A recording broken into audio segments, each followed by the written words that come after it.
Please welcome to the stage. Je vous propose d'accueillir la modératrice Chinasate Okolo.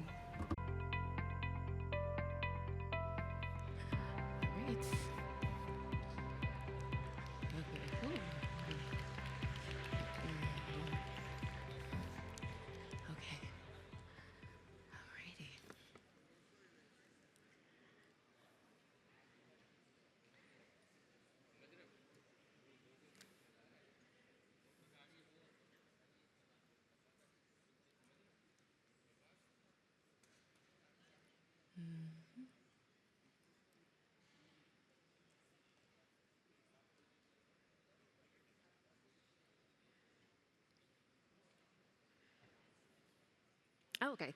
So, hi everyone. Bonjour à tous et merci d'être là pour notre discussion autour du feu avec Joseph Gordon-Levitt. So he'll be out shortly. Feel free to take a.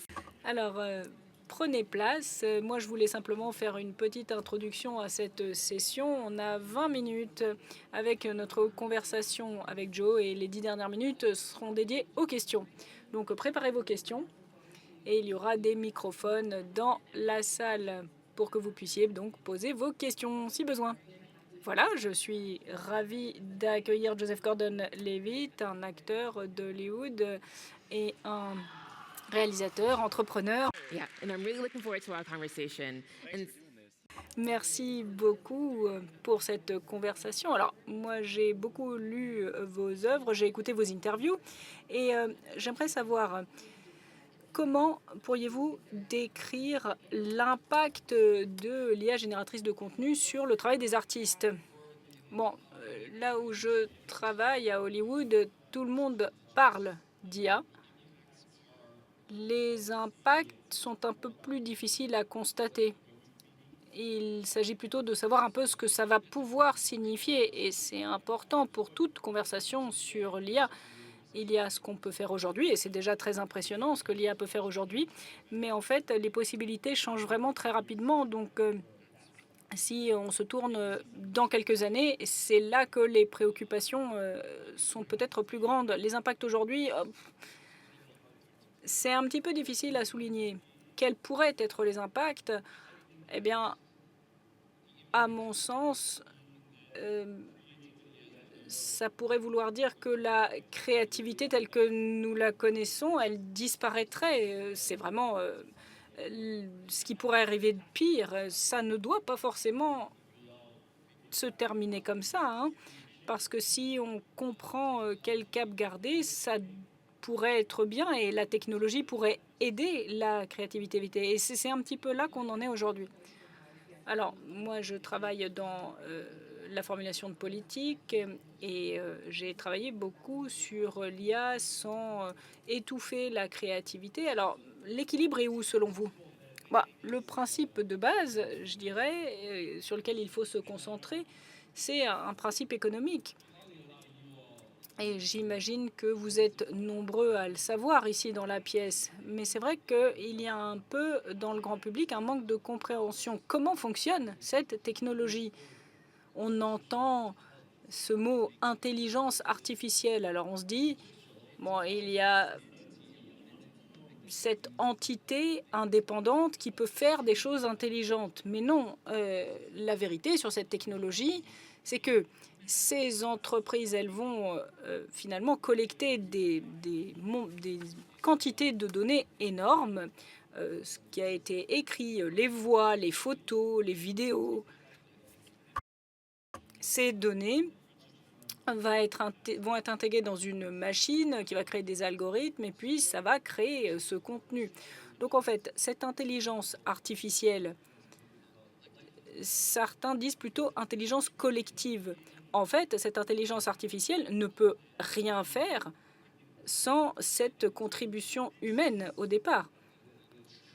Et ça, c'est la vérité et je crois que ça doit être codifié en règles et en lois. Parce que maintenant, les plus grandes entreprises de l'IA font du lobbying et veulent le droit de collecter les données de tous, sans consentement, sans compensation aucune. et donc gagner un argent fou finalement grâce à ces données.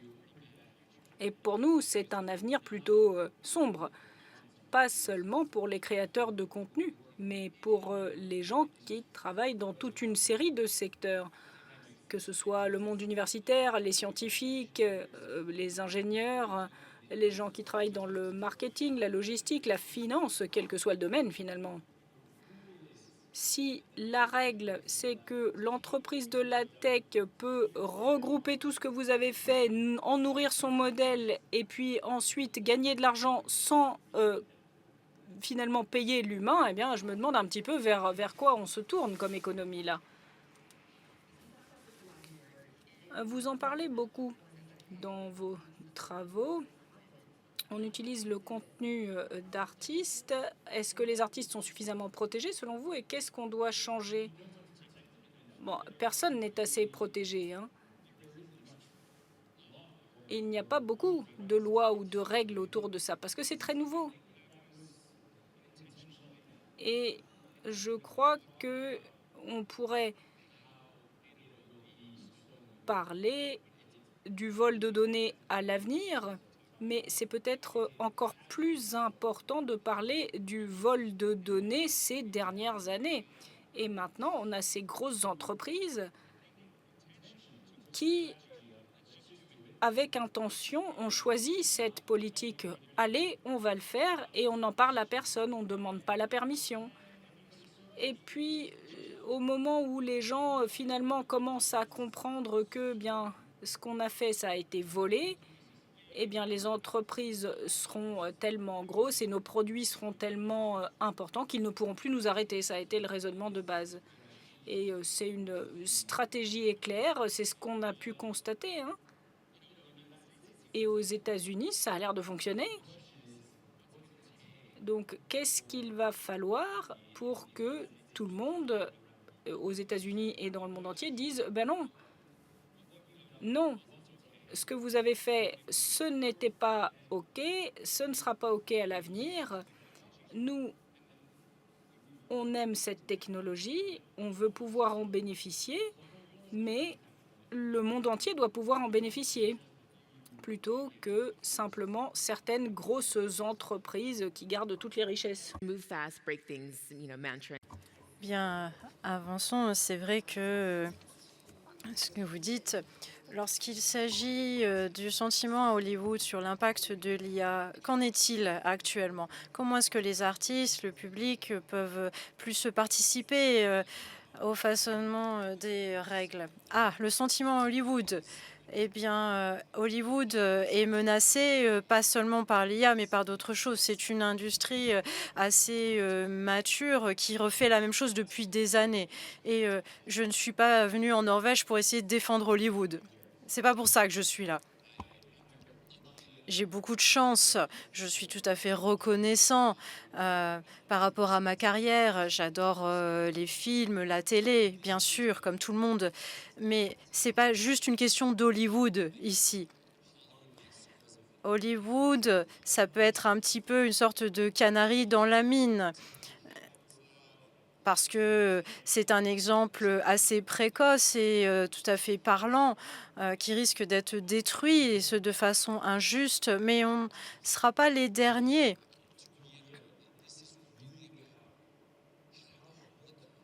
La question, c'est vraiment celle de l'économie dans son intégralité à l'avenir.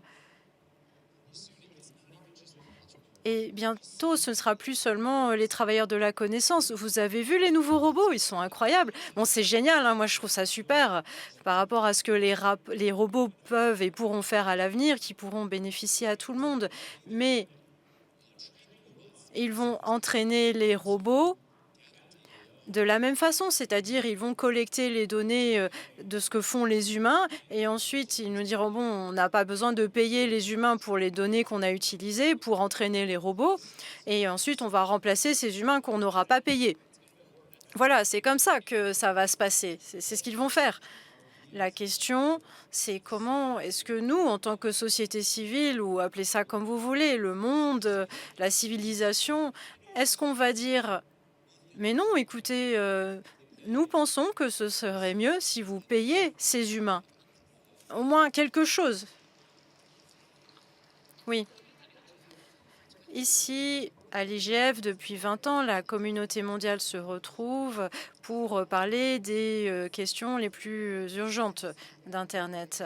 Et vous avez été invité en tant qu'orateur ici, mais on sait que les industries créatives sont sous-représentées dans la discussion. Comment est-ce qu'on peut changer cela? Bonne question. La question, c'est de savoir ce qu'est l'industrie de la création, l'industrie créative aujourd'hui. Je pense que ça va au-delà d'Hollywood. Encore une fois, j'adore mes collègues de l'industrie du film, mais nous sommes une industrie qui est toute petite et qui est très exclusive. L'industrie créative, ça va bien au-delà de Hollywood. Et il y a des créations qui sont formidables. Je passe beaucoup de temps, une grande partie de mon énergie pour faire de l'expérimentation, surtout au niveau création en ligne. Et j'adore ça. Mais effectivement, j'ai quelques inquiétudes par rapport à ce que peut faire l'industrie, par rapport à l'esprit créatif. On a vu ce qu'ont fait les réseaux sociaux. Les réseaux sociaux, ça peut être formidable pour les créateurs. Ça leur donne accès à un public qui n'avait pas auparavant. Mais il y a une contrepartie un peu plus insidieuse. Si vous êtes trop habitué à vous voir, à voir vos créations par rapport à ce qu'en disent vos followers, à tous ceux qui vous aiment, qui likent ce que vous faites, ça devient assez addictif et ça peut vous faire oublier que vous êtes un être unique. Ça peut vous faire oublier qui vous êtes parce que vous voyez par le prisme d'autres personnes. Et ça peut être amplifié de façon phénoménale une fois que l'IA rentre dans l'équation. Et ces outils peuvent nous convaincre que nous sommes créatifs. Mais en réalité, ce sont des outils qui sont optimisés pour ces entreprises qui veulent avoir des millions d'utilisateurs et gagner de l'argent.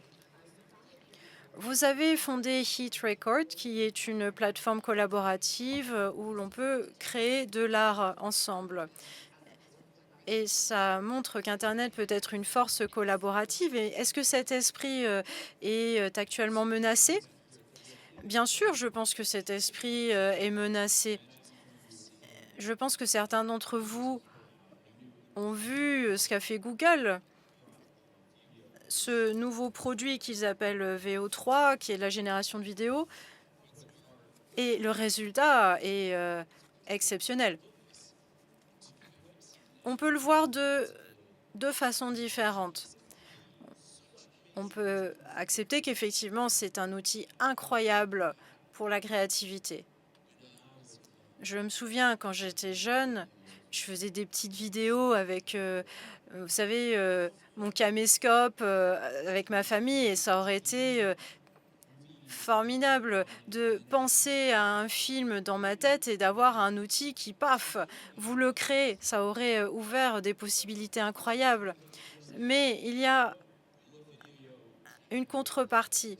Une vidéo qui est générée de cette façon, à quoi elle sert? Qu'est-ce qu'elle fait? Si on est honnête, je crois que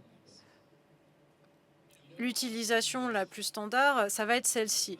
Vous regardez une plateforme vidéo, YouTube, TikTok ou autre, et ça vous donne des recommandations, n'est-ce pas?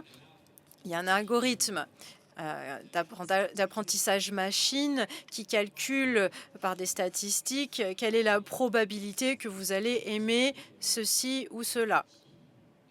Et c'est-à-dire que cette nouvelle vidéo qu'on vous présente va vous encourager à rester sur la plateforme et à continuer à regarder. Et l'algorithme, il choisit à partir de certains contenus générés par les utilisateurs, et ces algorithmes sont devenus très très bons. Je crois que maintenant, il y a un jeune sur 5 qui passe 6 heures par jour sur TikTok. Donc l'algorithme, il est très fort. Imaginez maintenant que cet algorithme, il ne choisit plus à partir de contenu généré par des utilisateurs qui est donc fini qui n'est pas infini, mais qu'il a accès à des possibilités infinies. Et que cet algorithme, il est optimisé pour vous garder sur la plateforme. Et là, vous n'aurez plus un enfant sur 5 qui passera 6 heures par jour à scroller sur son téléphone, à regarder des vidéos en boucle. Moi, je suis parent. Ça me fait peur. Et j'adore cette idée où mes enfants pourraient utiliser cet outil pour leur créativité. Vraiment, ça m'inquiète. Ce qui m'inquiète, c'est que ça va mener à de la passivité, tout simplement. Parce que, à votre avis, qu'est-ce qui est le plus profitable? Que la plateforme rende un gamin créatif? Est-ce que vraiment ça leur fait gagner de l'argent, ou est-ce que c'est le gamin qui scrolle sur son téléphone toute la journée? C'est le gamin passif qui leur fait gagner de l'argent.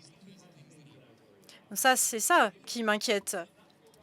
Et en réalité, la partie n'est pas jouée. On peut établir des règles. Si vous regardez la différence entre TikTok pour les jeunes qui s'appelle Douyin en Chine, c'est très très différent. Son fonctionnement en Chine et aux États-Unis. En Chine, c'est basé sur l'éducation, l'histoire, etc. Et ça s'arrête la nuit. En Australie, je crois que vous ne pouvez plus avoir un compte sur les réseaux si vous avez moins de 16 ans. Il y a vraiment des choses qu'on peut faire et qu'on devrait faire. Aux États-Unis, vous ne pouvez pas entrer dans un casino si vous avez moins de 21 ans. Vous ne pouvez pas acheter un ticket de loterie si vous avez moins de 18 ans. Alors, ce sont des produits addictifs aussi, ou des techniques d'addiction qui sont utilisées dans ces produits. C'est exactement la même chose sur les plateformes que ce qu'ils font dans des casinos. C'est les mêmes techniques. Alors vraiment, on devrait réglementer ça. Qu'est-ce qui vous donne de l'espoir pour l'avenir? Eh bien, être là, déjà, c'est une source d'inspiration. Il y avait ces artistes incroyables, ces musiciens, et je rencontre des gens du monde entier. Il y a des gens qui se sont montés sur scène et qui disent tous, on est à un carrefour, il faut qu'on s'unisse, qu'on s'organise et qu'on reprenne la barre du vaisseau, du navire. Parler à des gens comme vous aussi, ça m'inspire. Qu'est-ce qui vous donne de l'espoir pour l'avenir? Ah ben, merci de me poser la question. Je m'y attendais pas. Je vous ai écouté en coulisses, on discutait de ces différentes publics politiques. Je viens de finir mon doctorat en sciences informatiques. Merci.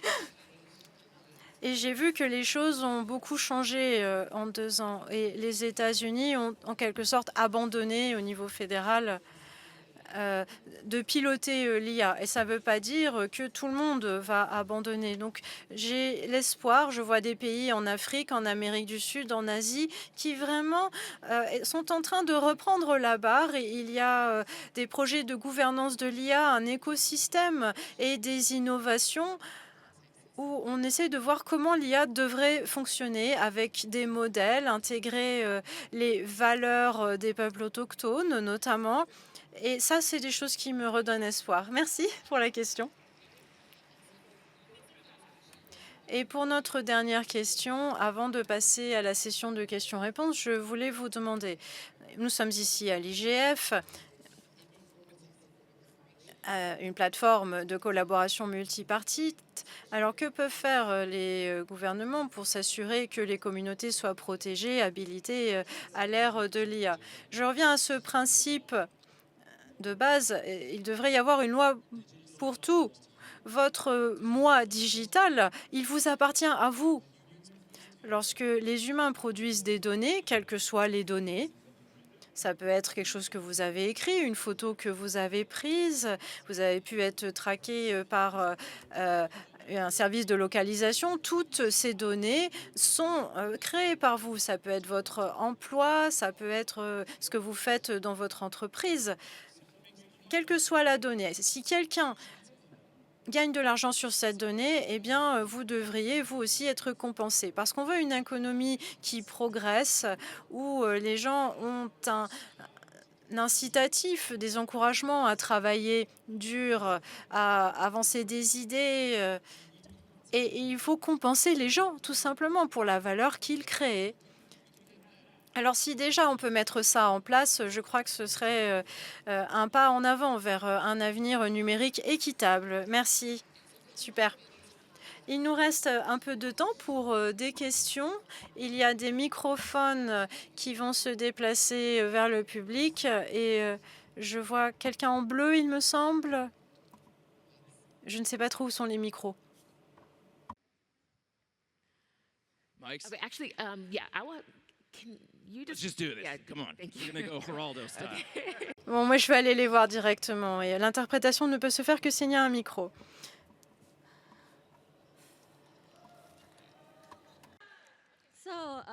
Hello everyone, I'm Pio. Bonjour, je viens du Myanmar, je m'appelle Kil. Je ne suis pas une réalisatrice professionnelle, mais je m'intéresse beaucoup à l'animation IA. Et j'ai eu la chance de pouvoir parler avec des amis de l'Université de Corée du Sud.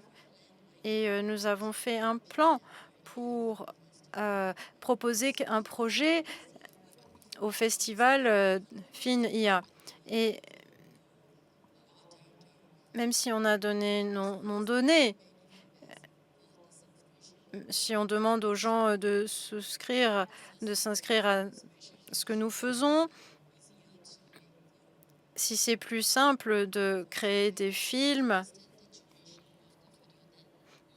par exemple la durée de la vidéo qu'on aimerait faire, on donne nos données, mais en échange, enfin, on donne aussi une partie de notre futur. Mais ça peut être bien pour nous aussi, ça peut être plus simple, ça peut nous faire gagner du temps pour créer des choses en tant qu'utilisateur final.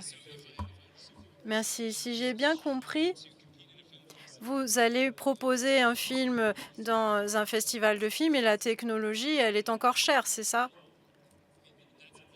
Mais ça, c'est une bonne question. Et c'est vrai. Ces outils sont démocratisés, mais tout le monde ne peut pas se permettre de les acheter. Alors, qu'est-ce qu'on peut y faire? J'espère que ceux qui parrainent ce festival de films, peut-être ces géants de la tech, pourraient effectivement offrir cette technologie à ceux qui veulent faire un film. Ça, ce serait pas mal. Mais parce que ces géants de la tech, croyez-moi, ils ont de l'argent. Ils pourraient se permettre d'offrir certaines fonctionnalités à des réalisateurs.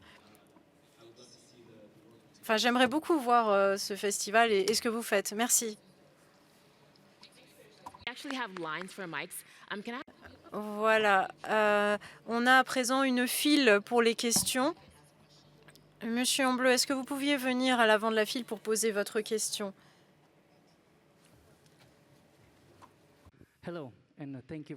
Bonjour, merci de me permettre de poser cette question. J'ai une question qui concerne votre rôle de père. Moi aussi, je suis papa, j'ai une fille de 6 ans qui est née dans ce pays d'ailleurs. Je viens de Roumanie. Je suis un ancien congressiste et député et à présent, j'élabore des politiques. Je suis législateur. Donc, pour ce qui est des lois avec l'éthique, est-ce qu'à l'avenir, vous pensez que les décideurs politiques pourraient créer des politiques pour séparer de façon très simple et très pragmatique le contenu généré par l'IA par rapport au contenu authentique. Et je vous pose la question parce que je regardais vos films, par exemple. Vous l'avez dit,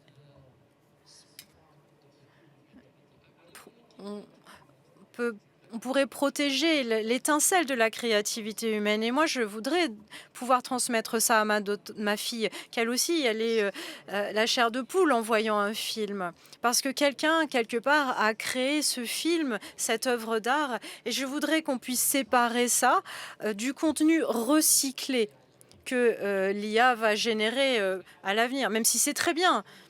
Mais comment est-ce qu'on peut faire en sorte que les humains restent au cœur de la créativité? Alors, je suis complètement d'accord avec vous en tant que parent. La politique, à 100%, devrait distinguer les enfants des adultes. Quelqu'un de moins de 21 ans, comme je le disais, aux États-Unis, n'a pas le droit de mettre les pieds dans un casino. Et ça, c'est un exemple.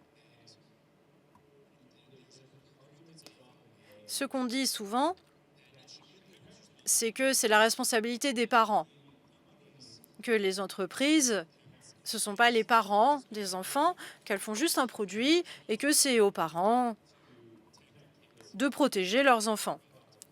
Si nos produits pourraient éventuellement être toxiques pour nos enfants. Et moi, je ne suis pas d'accord avec ça. La réalité, c'est que s'il n'y a pas d'action collective, s'il n'y a pas de règles, de lois, eh bien, vous pouvez faire de votre mieux pour protéger votre enfant d'un produit prédateur. 90% des enfants ou 99% des enfants de leur classe, ils vont utiliser ce produit et ça va être très difficile de dire à votre gamin, bah non, prends pas ça. Et votre enfant, il va être puni ou exclu, en fait, parce qu'il n'utilise pas ce produit. Il va être puni socialement. Donc, il nous faut vraiment une action collective et c'est le rôle des gouvernements de limiter le secteur privé. Bien sûr, c'est super d'avoir des entreprises qui offrent des produits, qui innovent, c'est formidable. Et bien sûr qu'on a tous une responsabilité et qu'on vote aussi. Mais si les produits sont clairement prédateurs, eh bien, il faudrait avoir des lois pour protéger nos enfants tout particulièrement et dire non, on ne va pas laisser nos enfants avoir tel ou tel produit. Nous faisons de notre mieux en tant que parents. Bien sûr, on a de la chance parfois d'avoir la capacité et l'argent pour le faire. Mais il faut que des lois protègent nos enfants. Ce sont des pratiques commerciales prédatrices auxquelles on est face. Oui, madame? Je m'appelle Bruna. Je travaille pour une organisation qui s'appelle Witness et qui travaille beaucoup avec les droits humains, l'IA et toutes ces réalités mensongères. Et mon chef a dit beaucoup de choses sur préparez-vous et ne paniquez pas, n'est-ce pas? Est-ce qu'on doit s'assurer que toutes ces entreprises elles travaillent pour la créativité au lieu d'approfondir les comportements toxiques. Et alors, quel peut être le rôle d'Hollywood, des acteurs de l'industrie créative pour s'assurer que ces entreprises, eh bien, elles travaillent pour la créativité et non pas pour empirer les choses? Parce que je sais que vous avez été actif sur cette question. Merci. Quel est le rôle Hollywood pourrait avoir? Eh bien, moi, j'aimerais pouvoir vous dire, oui, à Hollywood, on va se lever, on va monter au créneau, on va montrer les problèmes du monde et on va guider le monde entier vers un paysage numérique radieux. Et si je suis réaliste, sincèrement, je ne crois pas qu'Hollywood en ait la capacité. Hollywood, c'est une petite industrie, vous savez. Ça a l'air énorme parce que on a beaucoup d'attention qui se porte sur nous. Mais si vous voyez, c'est vraiment une goutte dans l'océan, Hollywood, par rapport aux autres industries. Et on est en train d'être avalé par l'industrie de la tech. Et il faut être réaliste. Je ne pense pas qu'Hollywood pourra résoudre le problème. Hollywood peut être l'une des nombreuses parties prenantes. J'ai bien aimé ce mot que j'ai entendu aujourd'hui. J'aime beaucoup ce mot multipartite. Hollywood peut être l'une de ces parties prenantes, mais je ne crois pas qu'on puisse le faire seul. Et il va falloir qu'on s'y mette tous ensemble. Merci à tous pour ces questions. Je suis désolée que tout le monde n'ait pas pu poser sa question. Merci beaucoup, Joe, pour cette interview. Merci pour cette causerie. C'était vraiment super. Merci d'avoir pris le temps de venir nous parler.